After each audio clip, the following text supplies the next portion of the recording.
자라게 하고 싶었어요. 제가 그렇게 못 자라서 아이에게는 아버지 없는 슬픔을 남겨주고 싶지는 않았습니다. 저는 어렸을 적 친부를 일찍 여의고 어머니가 일찍이 재혼을 하셨어요. 아버지가 데려온 의붓 형제들과 옥잡복잡하게 살았지만 새아빠는 저를 어렸을 때는 나름 친딸로 여겨주시며 잘 키워주셨습니다. 하지만 제가 새아빠와 성이 달라 주변 사람들은 제가 재혼 가정에서 자랐다는 것을 알게 되었고 머리가 굵어지자마자 사람들의 시선을 눈치챈 의붓 형제들은 저를 미운오리 새끼 취급을 했어요. 왜냐면 다들 김씨였는데 저만 윤씨였거든요. 의붓 형제들은 모두 3남매였는데 가족끼리 식사를 하거나 학교에 와서 소개를 할 때면 저만 쏙 빼놨습니다. 저를 어렸을 적 아끼고 예뻐했던 의붓 아버지도 친자식들을 챙기기 시작하면서 그 모습에 속상했던 어머님은 성을 바꾸려고 노력했지만 너무나도 복잡한 절차에 그만 손을 놔버리고 말았죠. 어쨌거나 저는 그런 환경에서 자라게 되었는데 구김없이 웃으면서 자라려고 많은 노력을 했어요. 공부도 더 열심히 했고 주변 사람들에게 인정받으려고 노력했습니다. 누가 봐도 저를 사랑 많이 받은 외동딸인 것 마냥 알게끔 그렇게 밝은 얼굴을 하며 살았어요. 머리가 나쁘지 않아 노력한 만큼 결실을 얻게 되어서 저는 서울에서 제법 알려진 대학교를 가게 되었습니다.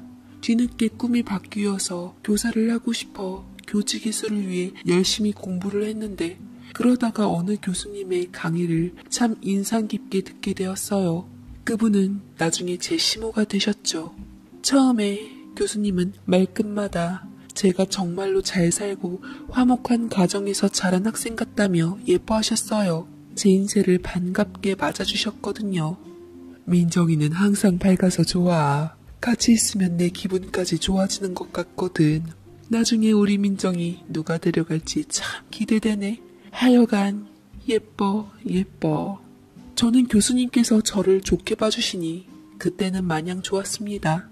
교수님은 머지않아 제 사정을 모두 알게 되셨고 제가 어려운 집안 형편으로 인해 힘들어하니 제게 등록금까지 대주시고 열심히 살라며 자존감 꺾이지 않게 힘이 되어주셨는데 그땐 정말 눈물이 날 정도로 감사했습니다. 제가 반드시 성공하면 제일 먼저 교수님께 은혜를 갚겠다 다짐하고 또 다짐했죠. 거기다 저를 생각하셔서 제게 좋은 사람을 소개시켜주겠다고 다리를 놔주셨는데 저는 아직 어리기도 하고 맘도 내키지 않았지만 교수님의 말을 어기기가 그래서 얼떨결에 그 자리에 나가 남자를 만나게 되었죠. 안녕하세요. 이광훈이라고 합니다. 작은 공장 겸 회사 하나 운영하고 있습니다. 반갑습니다. 라고 말을 하는데 8살 정도 많은 사람이었지만 실제로는 나이가 더 들어 보이는 편이었어요. 본인 말로는 어렸을 때 약을 잘못 먹어서 노안이 일찍 왔다고 하는데 거기다 업무 스트레스로 인해 대룩대룩 찐 두툼한 뱃살과 턱살, 쑥스러운 듯 숱이 숭숭 빠진 머리를 긁적이는 모습이 어찌 보면 참 순수해 보였습니다. 거기다 키는 또 커서 엄청 듬직해 보이기까지 하더라고요. 저도 사람인지라 외모가 보여 처음에는 마음에 안 들었지만 제가 계속 마음에 든다며 꽃과 선물 공세 물질로 들이대고 다정하게 챙겨주는 모습에 마음 둘 곳이 없었던 저는 잠시 흔들리기도 해서 몇 번 만나보기는 했었어요. 하지만 만날수록 저랑은 좀 여러모로 안 맞는 것 같더라고요. 일도 안 하는지 매번 저 수업 받을 때 문자에 전화에 못 받으면 저 생각해주는 척 어디 아팠냐 당장 가겠다 뭘 좋아하냐고 물어서 칼국수나 분식류 좋아한다고 했더니만 맛있는 거 사준답시고 대게집이나 횟집을 가는데 제가 갑각류 알레르기가 있고 날것을 또 잘 못 먹거든요. 사정 얘기하고 못 먹으니 어이없다는 듯 농담이랍시고 입이 싸구려다. 나중에 저랑 결혼하면 식비로 돈 나갈 일 없겠다. 결혼기념일에도 분식류 먹으면 되겠다고 말을 하는데 살짝 불쾌하면서도 상대방을 배려하지 않는 모습에 실망스럽기도 했습니다. 어느 면으로 볼 땐 자상하고 친절해 보이지만 단점이 보이기 시작하면서부터 부담스럽고 만나기가 버겁더라고요. 교수님 얼굴 봐서 몇 번 만나보긴 했는데 더 이상 이런 마음으로 만나는 건 아닌 것 같아 고민을 거듭하다 아니다 싶어 거절 의사를 밝혔죠. 그렇지만 그 남자는 제 의사와는 상관없이 거침없이 밀어붙이기 시작했어요. 잠시나마 빈틈을 보였던 저를 놓치고 싶지 않았던지 계속해서 들이대는데 사람 마음이 그럴수록 더 멀어지는지 점점 더 정이 떨어져 갔습니다. 교수님께서 언제 한번 소개시켜준 남자랑 잘 돼가냐고 물어서 처음에는 그러려니 하다가 나중에는 속마음을 털어놓았어요. 교수님은 제 말을 듣고 심각한 얼굴로 사실은 그 친구는 아는 지인분 아들이라고 집안도 좋고 돈도 잘 벌고 외모 하나 빠지는 것 외에는 크게 부족할 것 없다 말씀하셨지만 저는 마음이 안 간다는 이유로 불편하다는 입장을 밝혔습니다. 그래, 정 네 맘이 그렇다면야 어쩔 수 없지. 널 생각해서 소개시켜줬는데 참 아쉽구나. 그 남자는 네가 많이 좋은 모양이던데 그 맘조차 부담스럽다 하니 내 중간에서 알아듣게 잘 전하마 라고 교수님은 말씀하셨지만 표정은 좋지 않으시더라고요. 미안했지만 어쩔 수 없었습니다. 저는 교수님께 신경 써주셔서 고맙고 죄송하다는 말을 거듭 강조했죠. 다행히 그 남자는 교수님의 말을 전해 들었던지 제게 더 이상 들이대지 않은 채 연락도 하질 않았습니다. 그리고 저는 그게 영영 이별일 줄만 알고 안심하고서는 사이에 좋아하는 남자와 잘 되어 처음으로 연애를 하게 되었어요. 졸업을 앞둔 시점이었는데 과 선배가 저를 좋게 보고 있었다며 한번 만나보자더라고요. 저도 그 선배가 딱히 거부감 안 들고 싫지 않아 연애를 하게 되었습니다. 제 연애 소문은 과에 다 소문이 나버렸는데 모두들 잘 만나라고 축하해 주었을 때 유독 얼굴이 안 좋은 사람이 있었어요. 네, 바로 교수님이었던 거죠. 살갑게 저를 챙겨주시던 교수님께 여느 날도 똑같이 반갑게 인사를 했건만 인사를 무시하거나 굳은 표정으로 지나치셨는데 혹시나 소개시켜준 사람하고 엮어지지 않아서 그런가 마음에 걸렸어요. 한참 동안이나 신경 쓰다가 뭐 어차피 막말로 졸업 후에는 교수님을 또 뵐 수 있을지 없을지도 모르는데 그냥 빨리 졸업이나 했으면 좋겠다 싶어 기다리고 있었죠. 저는 저만 생각하고 달달하고 싱그러운 연애를 하고 있을 때쯤 일이 일어나고 말았습니다. 그날은 집에 오자마자 평소처럼 왁자질 거라고 소란스럽더라고요. 저는 현관 앞에 낯선 신발도 입고 해서 손님이라도 왔나 싶어 고개를 빼꼼히 들이밀었는데 그 인물을 보자마자 거의 뒤로 넘어가기 일보 직전이었습니다. 안녕하세요, 민정씨. 오랜만이에요. 제가 잠깐 출장을 갔다 와서 오랫동안 연락이 안 되었죠. 미안해요. 진지하게 만나는 사이니 언제고 부모님은 한번 봐야 할 것이고 그래서 이번에 출장 다녀와서 짬나는 김에 찾아뵈었어요. 한우 세트랑 과일 세트인데 부모님께서 마음에 들어 하셔서 정말 다행이에요. 라고 말을 하는데 순간 온몸에 소름이 돋기 시작하더라고요. 하지만 아무 내막도 모르는 아버지와 어머니께서는 투풀 한우 세트와 과일 세트를 흐뭇하게 바라보면서 기쁨에 가득한 얼굴을 하시곤 저를 굳이 그 사람 곁에 앉히려고 했습니다. 우리 민정이 대학 졸업하자마자 바로 시집가게 생겼네.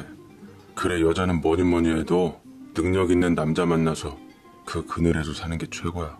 이 친구랑 얘기 좀 나눠보니 건실하고 사람도 좋아서 아주 네 신랑감으로는 딱이더구나. 나이가 8살 정도 차이가 나지만 나이 많이 지는 남자랑 결혼하면 사랑받고 좋지. 이참에 부모님들도 만나 뵙고 상견례 날짜라도 잡아보자. 하시며 새아버지가 너스레를 떠시는데 저는 입술을 질끈 깨물다가 그 남자를 끌고 밖으로 나가 단도직입적으로 얘기를 했습니다. 지금 뭐 하자는 거예요? 저 지금 만나는 좋은 사람 있어요. 그때 제가 분명히 광훈 씨한테 알아듣게 말씀드렸을 텐데요. 미안해요. 그렇지만 사람 마음이 뜻대로 되는 것도 아니고 민정 씨에 대한 마음을 제가 도저히 접을 수가 없겠더라고요. 제가 민정 씨를 진심으로 좋아한다는 것을 알게 됐어요. 그 사람은 마치 저에 대한 마음이 진심인 듯 자신의 마음을 받아달라고 호소하는 듯 눈물까지 글썽였지만 저는 이미 다른 사람과 연애 중이었고 그 사람에 대한 마음이 전혀 없었기에 단칼에 거절하는 것이 도리라고 생각했습니다. 저는 광훈 씨한테 조금도 연애 감정이 없어요. 미안하지만 앞으로도 이런 일로 얼굴 붉히는 일 없었으면 좋겠어요. 저도 불편하고 광훈 씨도 불편하고 광훈 씨 소개받아서 저를 아껴주신 교수님하고도 사이가 서먹서먹해요. 더 이상 절 힘들게 하지 말아주세요. 민정 씨, 제발 저 한 번만 봐주세요. 분명 몇 번 만날 당시에는 당신도 날 이성적으로 생각하고 있었잖아요. 대체 내 뭐가 싫은 건데요? 한 번만 더 내게 기회를 줘요. 나에 대해서 잘 알게 된다면 당신이 만나고 있는 사람 대신 날 선택하게 될 거예요. 당장 선택을 안 해도 좋아요. 그냥 그 사람하고 헤어질 때까지 제가 기다릴 수도 있으니까 나한테 다시 돌아와주면 안 되겠어요? 돌아오다니요. 전 애시당초 광훈 씨하고 함께한 적이 없었는데 뭘 돌아오라는 거죠? 예의상 친절로서 착각하게 해드렸음 죄송하네요. 하지만 전 광훈 씨 추후에도 만날 일은 없을 것 같아요. 조금이라도 절 생각해 주신다면 다신 절 찾아오지 말아주세요. 라며 저는 그 사람을 밀어내다시피 내보내고 문을 쾅 소리내어 닫아버렸습니다. 혹시나 이걸로 그 사람에게 해코지라도 당할까 염려되어 잘 갔는지 눈치를 보았어요. 그 사람은 충격받은 모습으로 착잡하다 못해 참담한 심경으로 마지막까지 보다가 힘겹게 돌아서더라고요. 저는 그 사람이 간 걸 확인한 후에야 안도의 한숨을 내쉬고는 집 안으로 들어왔는데 부모님께서는 왜 그 사람과 함께 안 했냐고 절 닥달하셨습니다. 아버지는 제가 집에 남아있는 게 언짢으셨던지 어떻게 해서든 그 사람과 엮어주지 못해 안달이셨어요. 민정아, 너 그런 자리 찾기 힘들다. 보니까 사람 건실하고 돈도 꽤나 있는 것 같고 괜찮고 좋더구만. 인물이 좀 잘나지 못해 흠이지. 남자 얼굴 생겨봤자 바람이나 나지. 남자가 마음도 넉넉하고 널 많이 사랑해주는 것 같아서 내가 마음이 다 놓이더라. 그 사람과 좀 만나보고 연애하다가 좋으면 결혼하고 그러면 얼마나 좋겠냐. 라고 저를 끝까지 부추기시는데 도저히 참을 수 없었던 저는 사실 저 만나는 사람 있다고 그 사람과 좋은 관계 유지하고 있다고 말하고서 말을 자른 뒤 방으로 들어갔습니다. 그 일이 있은 뒤 다신 그 사람을 볼 일이 없다고 생각했는데 그 이후로도 그 사람은 끈질기게 제 주위를 맴돌았어요. 하는 일도 없었던지 저만 졸졸 쫓아다녔는데 제게 뭐라 하는 건 아니었지만 항상 그 사람의 시선이 어디서든 지켜보고 있다는 게 좀 무섭더라고요. 그렇다고 그 사람이 제게 뭐라고 어떻게 한 건 아닌지라 또 경찰에 신고할 수도 없었습니다. 가는 곳마다 제 주변을 맴돌던 그에게 그만 좀 하라고 소리치고 벗어나려고 애썼지만 그 사람은 미안하다고만 하고 저를 너무 좋아해서 그렇다며 제발 아무것도 안 할 테니 멀리서나마 보기만 해달라고 자기는 제가 뭐라 해도 그럴 거라 하니 정말 미치겠더라고요. 제 남자친구는 그때 불안한 저를 지켜주기는커녕 다 제가 처신을 잘못했다고 생각한 모양이었습니다. 참다 못해 그의 존재가 불편했는지 얼마 안 가서 저와 이별을 고했습니다. 솔직히 네가 여지를 남기지 않았으면 그 남자가 무슨 배짱으로 너한테 이렇게까지 들이대냐? 아무래도 내가 널 감당하기엔 그릇이 못 되는 것 같아. 너에 대한 마음이 이것밖에 안 돼서 미안하고 부디 좋은 사람 만나서 잘 됐으면 좋겠다. 라고 하는데 이미 저에 대한 마음이 떠난 그는 다른 여자와의 환승연애를 할 요량인 것 같았죠. 그것도 저희과 같은 동기로 말이죠. 저는 짧은 연애의 이별 후 졸업을 했고 교직이슬을 한 터라 몇 년간 임용고시에 돌입했습니다. 허나 임용고시라는 게 쉬운 일이 아니더라고요. 몇 년간 고배를 마시다 점점 합격선에서 멀어지기 시작했습니다. 어쩔 수 없이 꾸역꾸역 아르바이트 해가며 공부를 병행하였던 건데 쉽지 않았던 저는 임용고시를 포기하고 말았고 취업 준비를 하게 되었습니다. 광훈 씨는 제 첫 남자친구와 헤어지자마자 자연스럽게 제 눈에 보이지 않더라고요. 제가 연애한 꼴을 보니 오히려 떨어져 나간 것 같았습니다. 다행이다 싶었어요. 화가 복이 되었다고 당시 좋아하는 사람을 잃긴 했지만 거슬리던 사람도 한꺼번에 치웠다고 생각한 저는 도서관에 가서 추억 공부에 매진했지만 그것도 쉽지 않더라고요. 그 이후로도 몇 년간 아르바이트하며 자신만만하게 젊음의 패기로서 도전했건만 원하는 기업에 취업도 잘 안되고 토익 성적은 이미 만료가 된 데다가 중소기업에선 원하는 직책과 연봉이 안 맞아 계속 미뤘는데 또 막상 아쉬워서 가보니 중소기업 취업문도 좁거나 취업의 대도 텃세에 휩쓸려 몇 달 못 견디고 나왔습니다. 취업 공부가 길어지자 제 직업은 아르바이트생이 되었고 악순환을 끊지 못하고 있을 때 그때 잠시 서먹해졌던 대학 때 절 예뻐하시던 교수님과 연락이 닿게 되었습니다. 우연찮은 기회에 제가 생각나셨다며 먼저 연락을 해오셨는데 저는 카페 일을 하다가 반갑기도 하고 좋은 마음으로 연락을 받아들였어요. 마침 제가 일하는 카페에 오신다길래 한참 주문을 받다가 좀 한가해진 시간에 뵙게 되었죠. 교수님은 전보다 좋은 모습으로 절 반갑게 맞아주셨습니다. 민정이 오랜만이다. 잘 지냈지? 졸업할 때 내가 제대로 챙겨주지도 못하고 미안하다. 나도 어른답지 못하게 속이 좁아서는 개인적인 일로 아끼는 제자인 너를 멀리하고 말았어. 너 졸업하고서도 너 생각이 많이 나더라. 그래서 문득 연락 한번 해봤다. 라며 말씀하시는데 빈말이라도 참 감사하더라고요. 저는 괜찮다며 다 저를 위해서 그런 건 줄 안다며 마음을 헤아려 드리니 교수님께서는 끄덕이시며 고맙다 하셨습니다. 손님이 꽤 오랫동안 없어 교수님과 이런저런 살던 얘기하다가 취업 얘기가 나왔는데 교수님은 취업에 대한 제 고민을 들으시더니 잠시 생각하다가 제게 연락처를 주시더라고요. 여기 한번 가보도록 해. 틀림없이 너같이 좋은 인재를 알아보는 곳일 거다. 내가 미리 다 연락해 놓을 테니까 나 믿고 한번 찾아가봐. 내가 여태 너한테 참 미안해서 그렇다. 아니에요, 교수님. 교수님께 패기치고 싶지 않아요. 저도 뭐 잘한 것도 아니고요. 그냥 제 능력으로 알아서 해볼게요. 저 나이 아직 젊은데 열심히 하면 언젠가 되겠죠. 요즘 취업문이 생각보다 많이 좁다고 하더라. 그것도 인문계과 하면 더 힘들지. 솔직히 말하면 여기 대표가 사실 내 아들이거든. 마침 좋은 인재를 구하려고 한다는데 이쪽도 생각보다 사람 구하는 게 쉽지 않다고 하더라. 보증수표로 내가 널 추천해주면 쉽게 취업이 가능할 거야. 일단 여기라도 취업하고 경력 좀 쌓은 후 나중에 눈높이에 맞는 기업 찾아가도 좋을 것 같다. 라고 말씀을 하시는데 저는 교수님의 배려에 몇 번이나 감사하다고 저를 생각해 주시는 마음에 울컥해서 눈물까지 글썽이게 되었습니다.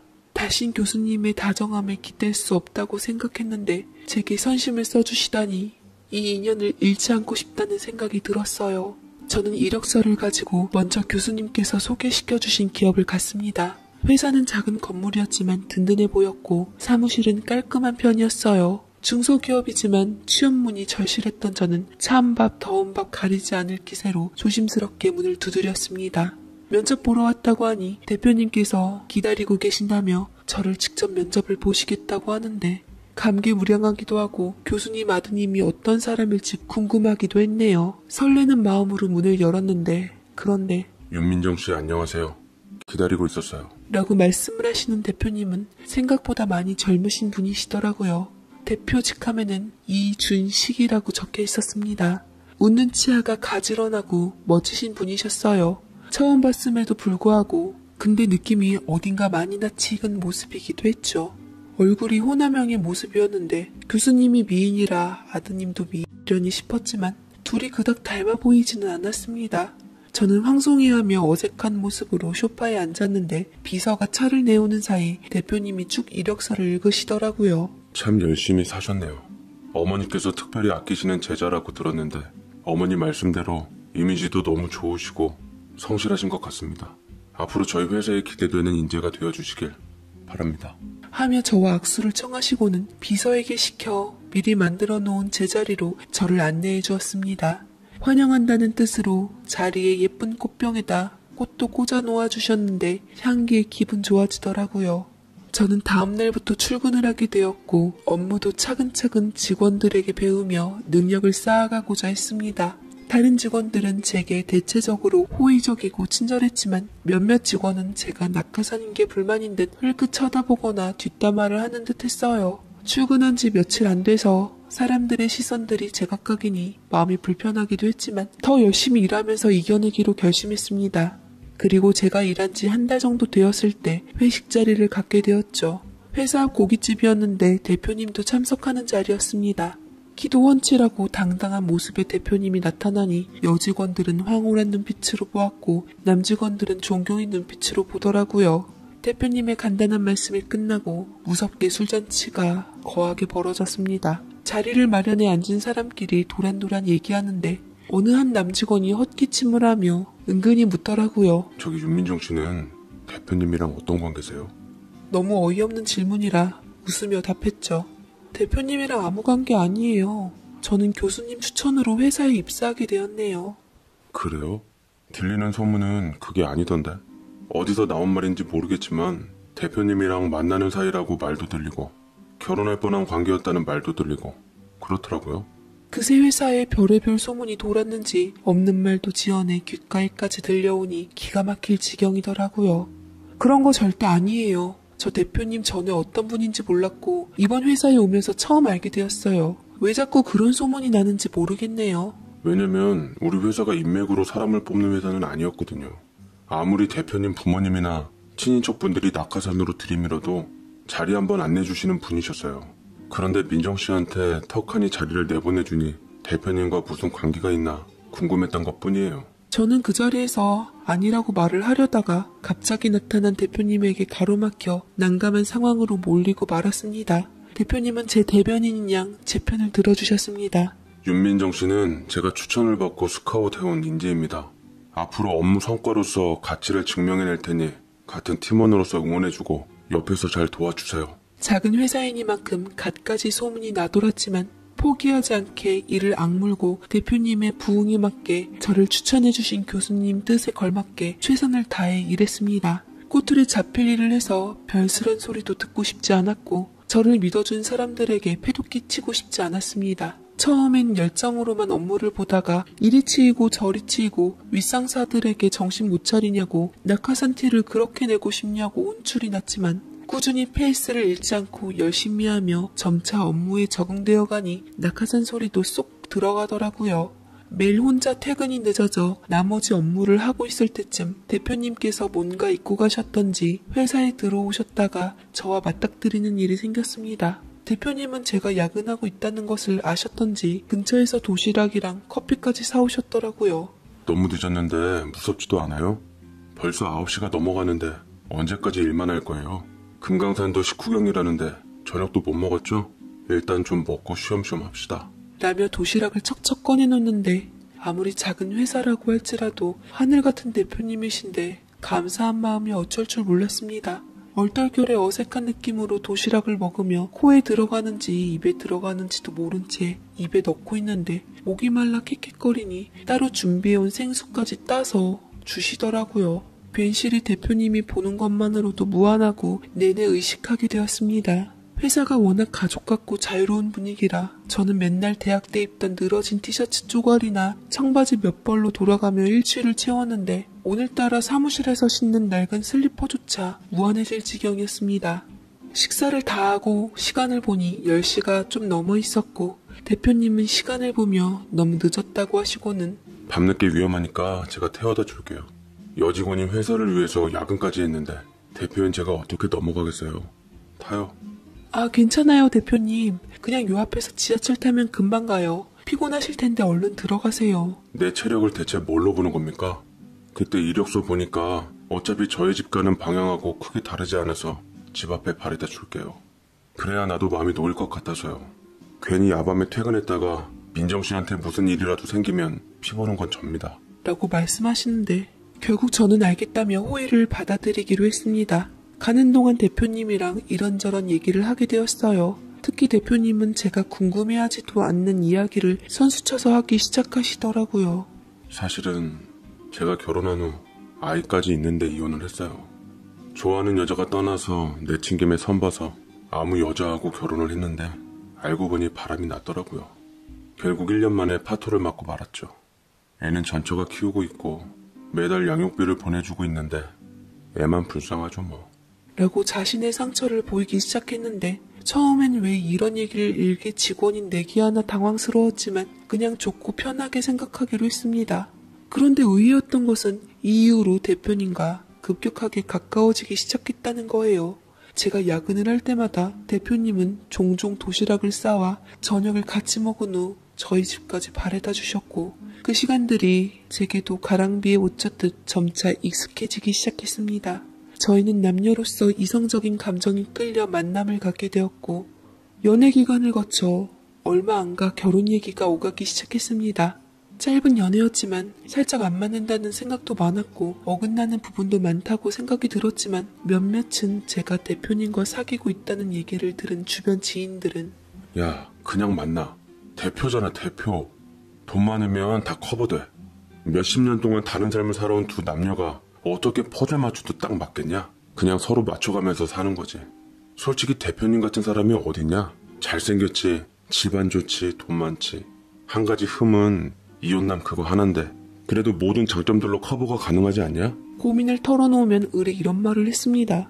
특히 부모님의 푸시는 말하면 입 아플 정도로 분위기가 장난이 아니었어요. 뭐 그 당시 제가 나이도 먹을 만큼 먹었던지라 저도 애써 생각을 고쳐먹고 그 사람과 미래를 함께하기로 했습니다. 주는 것 받고 먹고 누리고 이제 곧 내 사람이다 생각했는지 한도 없는 현금 카드를 제게 쥐어줬는데 그걸로 제가 함부로 쓸 사람도 아니고 아니 아예 쓰질 않았습니다. 그 남자가 이혼남이라는 것은 애시당초 큰 걸림돌은 아니었어요.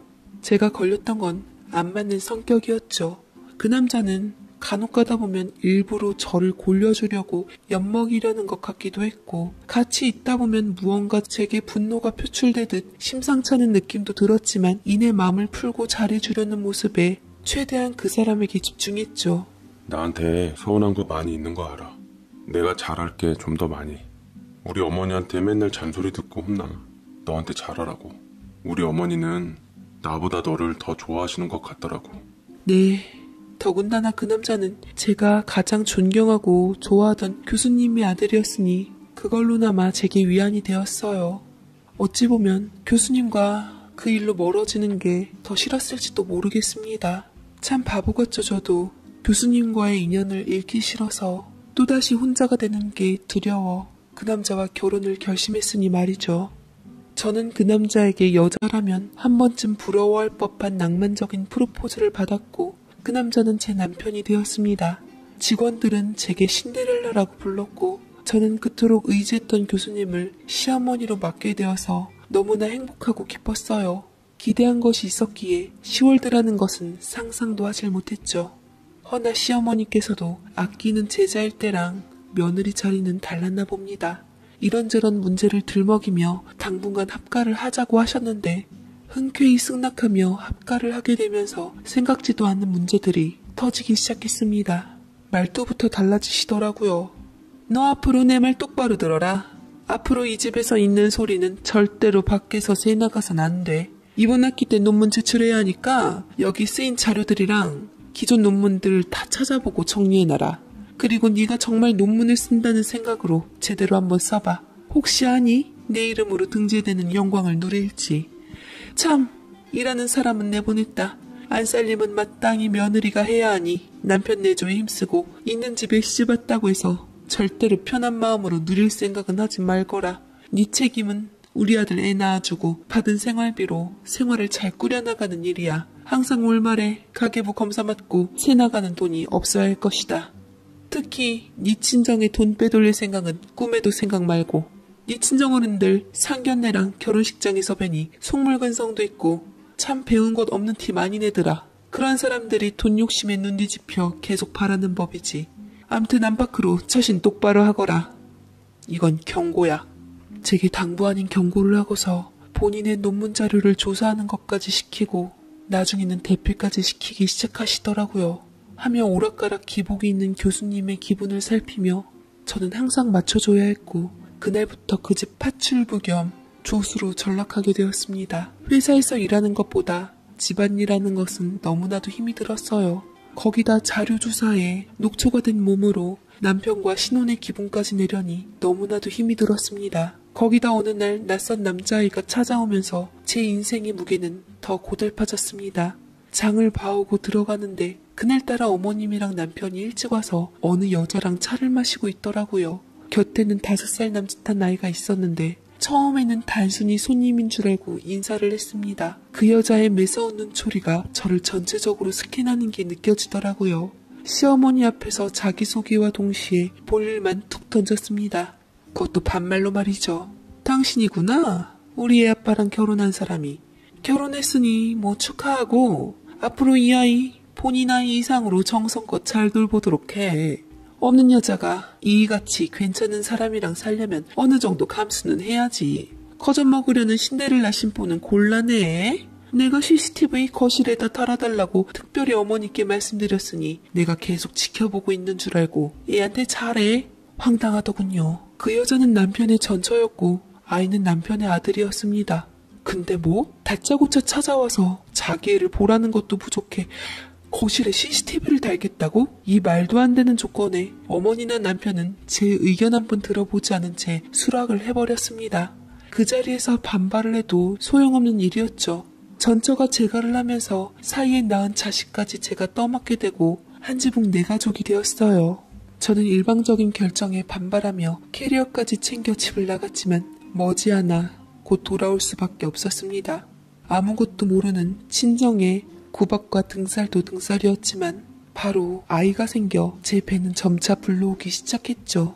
그들의 자신만만함은 이유가 있었던 거였어요. 분명 내가 아이는 천천히 갖자고 당부했는데도 제 의견은 무시당하고 저는 곧 예비 엄마가 되어 피눈물을 삼키고 집으로 돌아올 수밖에 없었습니다. 저는 식모처럼 임산부인 상태에서도 쉴 새 없이 일을 했고 시모의 뒷감당을 했습니다. 반발했어도 돌아오는 건 모독성 발언뿐이었고 가난하고 힘없고 제대로 된 부모조차 없다는 이유로 저는 갖은 멸시와 구박에 버텨야만 했어요. 아이를 낳아도 마찬가지였습니다. 저도 아들을 낳았는데 아들이 누굴 닮았던지 객관적으로 예쁘다고 할 만한 아이는 아니었습니다. 저도 남편도 나름 나쁘지 않은 외모라 다들 이세가 예쁠 거라고 기대했는데 낳아보니 누구도 안 닮은 아이가 나왔습니다. 근데 첫째 아이와는 형제인 것처럼 또 닮아있더라고요. 어떻게 이럴 수 있나 싶었는데 남편은 모른 척하고 시어머니께선 짐작하시는 눈치였지만 제게는 아무렇게나 둘러대셨습니다. 아무래도 돌아가신 네 시아버지 얼굴을 빼다박았나 싶다. 훌륭한 분이셨고 남자다운 데다 부리부리한 게 인상이 강하셨거든. 남자가 예쁘장하면 팔자 망가진다? 우리 아들 봐라. 예쁘장하게 생겼으니 벌써 결혼 2번 했잖니. 아, 그렇구나. 어머님, 그럼 시아버님 사진은 없으세요? 보니까 이 옛날 앨범도 하나도 없는 것 같은데 앨범 한번 보고 싶었거든요. 이사 올 때 몽땅 잃어버려 안타깝게도 우리 준식이 사진은 남아있질 않구나. 뭐 그게 중요하니? 그 얼굴이 그 얼굴이지. 우리도 그것 때문에 가슴 아프니까 더 이상 입에 안 올렸으면 좋겠구나. 라며 앨범이나 남편의 과거 사진을 들추는 것을 애시당초 봉쇄를 해버렸습니다. 내 얼굴은 12번 변한다고 어디 한 구석은 나나 남편 얼굴이 나오겠지 싶었죠. 첫째 아들은 영어 유치원을 다녀와선 제 아들을 항상 울렸는데 언젠가 한 번은 손톱으로 얼굴을 그어놔서 자지러지는 울음소리에 가슴이 철렁했고 왜 동생을 울렸냐고 야단을 치면 거실에 설치되어 있는 CCTV가 여지없이 발동이 되어 이미 딴 남자에게 제가 친엄마에게 이어서 연락이 와 동네 북취급을 당했고 이어서 시모, 남편까지 저 하나를 쥐잡듯 잡았습니다. 다른 사람들은 이런 제 사정은 모른 채 잘생기고 돈 많은 남자 만났다고 인생 폈다며 입을 놀리는데 막말로 한 대 치고 싶었습니다. 언제까지 이렇게 살아야 하나 싶어서 저는 애기만 지키고 하루하루 고된 날들의 한숨을 쉬었는데 시모의 방 청소를 하다가 우연찮게 책 사이에 끼워진 사진 한 장을 발견했습니다. 그건 바로 젊은 시모와 가마모니 옛날에 제게 관심을 보였던 남자 광훈 씨와 단둘이 찍은 사진이 아니겠어요? 뒤에는 우리 아들 광훈이와 함께 대학 졸업식에서 라는 글과 날짜가 적혀 있었는데 순간 헉하더라고요. 아들? 아들이라니? 분명 시모에게는 지금 제 남편 이준식이 외아들이라고 했거든요. 근데 우리 아들 광훈이라니요. 이해가 잘 되질 않았는데 순간 쎄한 느낌이 들면서 유치원에서 돌아온 큰아이와 제 아이를 보며 저는 또 한 번 식은땀을 흘렸습니다. 누굴 닮았나 했더니 턱이 커다래지고선 널쩍한 광대나 코평수 크고 눈은 째진 것이 바로 사진 속 광훈 씨와 얼굴이 붕어빵이더라고요. 머리가 띵했습니다. 설마 현재 남편 얼굴이랑 광훈 씨 얼굴이랑 유목조목 잘 비교해보니 물론 완전 다른 사람이긴 하지만 이리저리 또 매칭해보니 묘하게 같은 사람 같은 느낌이 들기도 했습니다. 뒤져보니 흔적들이 슬슬 나오기 시작하더라고요. 굳게 닫힌 서랍문을 망치로 깨부수며 억지로 열어젖혔습니다. 그 안에 모든 증거들이 담겨 있었죠. 지금은 이준식으로 개명했지만 당시 이광훈이라는 이니셜과 이름들이 쏙쏙들이 나왔습니다. 애초부터 시어머니께선 광훈 씨가 자신의 아들이라는 것을 숨기고 지인의 아들이라고 거짓말을 한 채 소개를 했던 것이고 이번에는 성령을 하고 개명을 해서 완전히 다른 사람으로 바뀐 준식 씨를 제게 아들이랍시고 취업을 빌미로 소개를 했던 것이죠. 보니까 나이도 속였더라고요. 분명 저랑 8살 차이가 난다고 했는데 실제로는 14살 차이였습니다. 신분증도 하나는 대회용으로 맞춰놨더라고요. 왜 제게 이렇게 자신의 아들을 소개시켜주지 못해 안달이었을까 생각과 동시에 등줄기가 쎄해져 충격에 몸이 부들부들 떨렸습니다.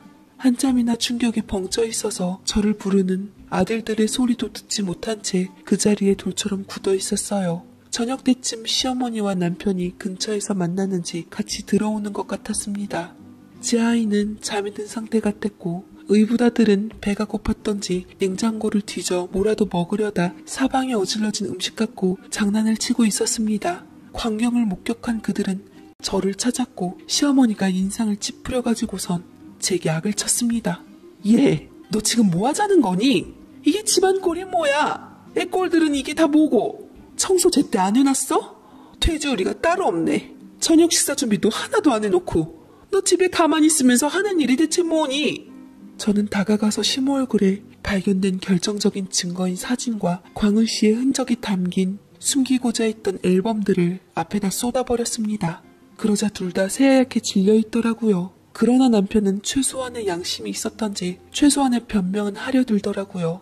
여보, 이건 말이야. 사실은 내가 당신을 속이려고 했던 것은 아니고 어쩌다가. 당신이 어떻게 나한테 그럴 수가 있어? 이거 다 계획된 거였지.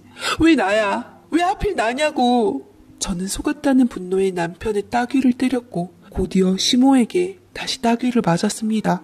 멈추지 않고 이를 악물며 남편의 반대쪽 따귀를 또 때렸죠. 시모가 눈을 불을 켜고 이 악물고 제게 달려들자 참다 못한 남편이 저 대신 지 애미를 말리더라고요. 시모는 떠나갈세라 악을 쳤습니다.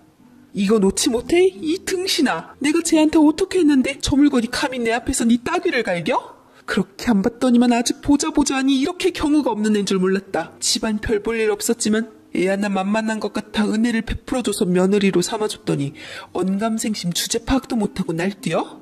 어머니 그만하세요. 제가 잘못한 건 맞잖아요. 그러니까 처음부터 솔직하게 다 얘기했으면 좋았잖아요. 이게 뭡니까 대체? 결국 어머니 구미에 맞는 며느리 드리고 싶어서 만만한 민정이를 며느리로 맞은 거 아니냐고요.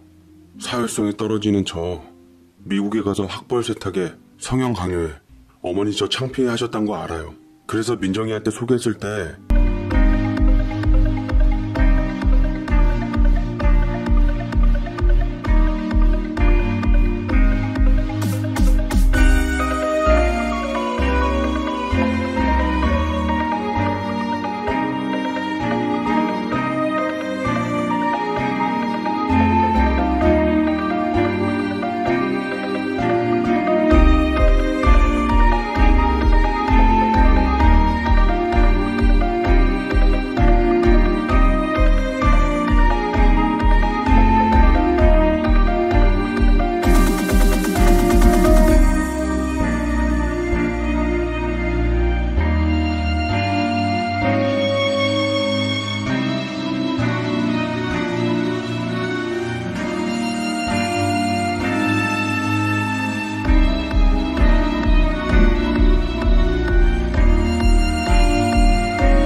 아들 아니라고 한 거잖아요. 처음엔 나이 많고 못생긴 공황장애 있는 아들 자꾸 맞선에 퇴짜 맞으니 어떻게 해서든 장가 보내려고 민정이 소개시킨 거였고, 두 번째는 이혼남 된 전처 애 키워주고 어머니 수발 들어줄 만만한 며느리 찾다가 또 민정이 제게 들이민 거 아니었어요? 동남아 국제결혼 혼처보다 민정이가 더 만만한 자리라고 안 그러셨나요? 파출부 해주고 엄마 하늘같이 잘 모시고 애 낳아주고 어머니 그런 며느리 원하셨잖아요. 어머니가 설계해놓은 인생 이제 살기도 버거워요. 저 좀 내버려 두시고 민정이 데리고도 이제 그만 연극하세요. 뭐야? 광훈이 너 감히 애미한테 그게 무슨 소리야? 너도 좋다고 나와 같이 민정이 네 아내로 맞았으면서 이제 와서 애미한테 덤탱이를 씌워? 라고 아들한테 몰아붙이던 시모는 눈이 뒤집혀져서 아들을 밀치고는 제 머리채를 잡고 흔들었습니다. 너 내 아들에게 무슨 말을 어떻게 한 거야? 어떻게 말 잘 듣는 내 아들이, 내 말이라면 꿈뻑 죽는 신용이라도 하는 내 아들이 감히 내 앞에서 눈 똑바로 뜨고 대드는 거냐고. 네가 시켰냐? 하라는 집안일이나 제때 해놓고 애나 잘 돌보면 될 것을 우리 가정에 불화를 일으켜? 우리 모자 사이를 이간질해? 네가 바람핀 첫째 며느리보다 더 나빠. 아주 오늘 네 제삿날이다 이거 사. 하며 저를 마구 핸드백이며 머리채를 잡고 치기 시작했는데, 소란에 놀라 잠이 깬 제 아이의 울음소리를 듣더니 남편은 아이들을 챙겨 방에다 놓고는 시모를 다시 말리고서 제게 얼른 집에서 나가라고 소리쳤습니다. 저는 허둥지둥 손 쓸 새도 없이 다시 나갔다가 들어와 제 아이만 데리고 얼른 나가려고 했는데, 의붓아들은 얼떨결에 겁에 잔뜩 질린 채 제가 아기만을 데리고 나가니 분위기가 무서웠던지 제 치맛자락을 잡고 함께 나오게 되었죠. 두 아이를 데리고 저는 친정으로 오게 되었고, 저를 세상에서 유일하게 걱정하는 친정엄마를 붙들고는 그간 사실을 다 말한 후 통곡을 해대었습니다. 새아버지는 세상에 별일 다 있다며 배운 사람들이 그럴 리 없다고, 그게 사실 맞다고 해도 저더러 팔자 사납다고 그것마저 제 탓을 하는데, 친정엄마의 이성일은 거침없는 고함에 입을 다물고서는 조용히 눈치를 보며 경찰에 신고를 했죠. 저는 남편과 시모한테 사기 결혼과 논문 짜깁기 조작, 후드려 팬 걸로 고소를 했습니다. 시모는 억울하다며 아그락을 쳤고, 남편은 올게 왔다는 듯 허한 웃음만 지은 채 순순히 따라가더라고요. 저는 사기 결혼 소송으로 혼인 취하의 법원 결과를 받게 되었고, 저를 기만한 남편과 시모에게 정신적인 위자료와 아이의 양육권을 받게 되었습니다. 시모는 짜깁기 논문으로 대학에서 파면을 당하게 되었고, 남편은 공황장애가 재발되어 정신적 후유증에 시달려 병원에서 치료를 받게 되었다는 소리를 듣게 되었지요. 의붓아들은 어쩔 수 없이 친모에게 가게 되었는데, 지 자식이라고 제게 CCTV까지 운운하던 친모는 막상 자기 친자식이 오자 입 싹 씻고 못 키우겠다며 고아원에 데려다 줬다 했고, 그 소식을 들은 저는 고민하다가 일단은 임시 보육으로 고아원에서 다시 의붓아들을 데려와 제가 잠시나마라도 거두기로 했습니다. 고작 유치원생이었던 의붓아들은 저를 만나자마자 제 품에서 한동안 서글프게 울었고, 그 서러운 울음이 마음이 아파서 그 아이가 얼마나 어른들의 이기심으로 인해 상처를 받았는지 알 것 같아서 마치 저 같아 손을 놓을 수가 없겠더라고요. 잠시 친정에 있다가 저는 위자료 받은 걸로 현재 월세로 집을 얻어 나와 독립한 상태이고요. 아들들과 함께 현재 함께 살고 있네요. 의붓아들에게 비록 전에 다니던 영어 유치원도 못 다니게 해주고 병설 유치원을 졸업시켰지만, 우리 아들에게도 비싼 수입 우유 대신 저렴한 멸균 우유를 대신 주고 있지만, 그래도 그런 이상한 어른들 밑에서 정신적으로 힘들게 사느니 내 곁에서 사는 게 나을 거다 여기며 어려운 형편에도 잘했다 하고 서로를 의지하며 살고 있네요. 가끔 정신과 치료를 받는 남편이 자식들이 그리운지 제게 아이들만 보여달라고 연락을 해와서 사진만 보여주고 있는데, 그때마다 제게 미안하다고 잘못했다고 용서를 구하고 있어요. 어쩌다가 한번 아이들이 보고 싶다고 직접 만나게 해달라고 하는데, 그는 친부로서 면접 교섭권이 분명히 있었지만 그걸 사용하지 않는 채 순수하게 제 허락만을 얻으려는 것 같았습니다. 허나 저는 괜히 곁을 주다가 아이들로 인해 소용돌이에 휘몰아칠까봐 겁이 나서 엄두도 못 내고 있어요. 그래서 양육비도 애써 안 받고 있는데 여러모로 고민이나 한숨만 쉬고 있네요. 그래도 아이들한테는 좋은 아빠였던지 그리워하고 있는 것은 같은데, 아빠 얼굴을 모르는 둘째와는 달리 철이 빨리 들은 첫째는 행여 제가 자신을 놓을까봐 아빠 보고 싶단 말도 안 하는 것 같아 마음이 아립니다. 어떻게 하면 좋을지 사연을 보내보았어요. 악플은 달지 마시고 아무쪼록 지혜로우신 많은 분들의 의견 주시면 참조하도록 하겠습니다. 제 사연 읽어주셔서 감사드립니다.